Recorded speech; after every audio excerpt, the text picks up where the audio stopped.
Forgiveness is releasing somebody from not meeting your expectation, your agenda.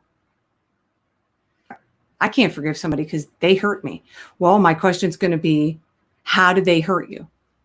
Because you had a plan and you had an expectation and they did not meet it. This ideal isn't because you are being selfish.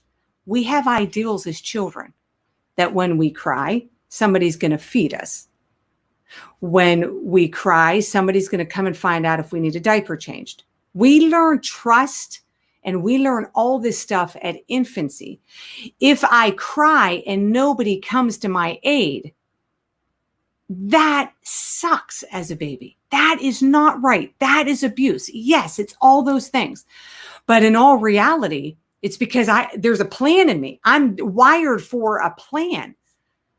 Forgiveness is about releasing people from not being perfect.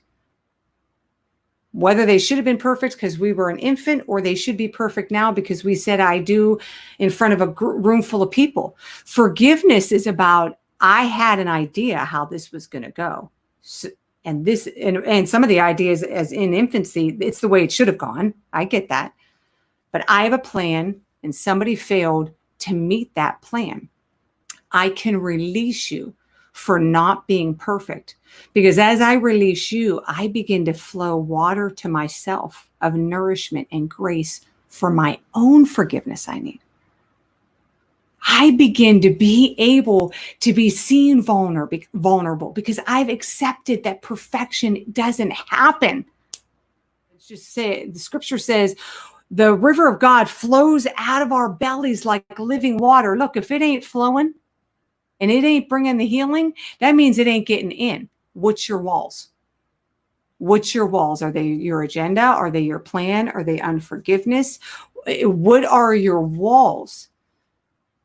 Forgiveness for ourselves, forgiveness for others has to happen, or we will continue to chase what's behind us and stay in this circle motion, chasing our tail. We won't advance.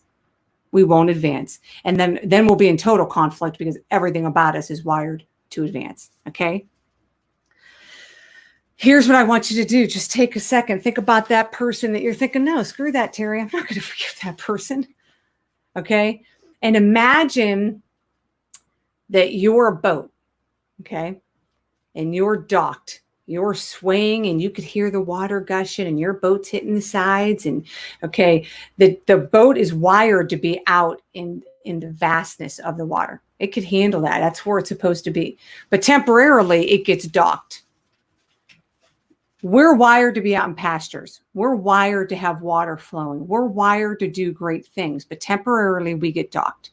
How long we stay docked is up to us. Forgiveness for me, this was a perfect example, or this was a personal example of forgiveness for me. How long will I stay docked to the people that have done me wrong?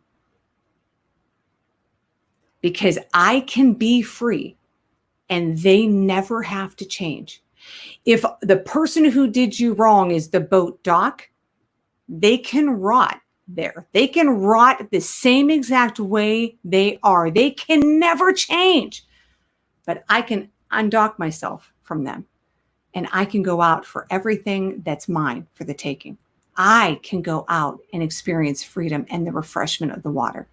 I choose. Whether I choose to say docked, whether I choose to limit myself and hope it screws you over, it doesn't. Forgiveness does not say, I agree with you. Forgiveness says, adios, I'm going to get what's mine.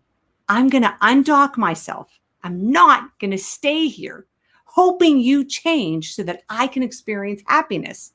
You don't have to change. I could process with a life coach and get some inner healing and understand that you can't change for whatever reasons, but I can still be free.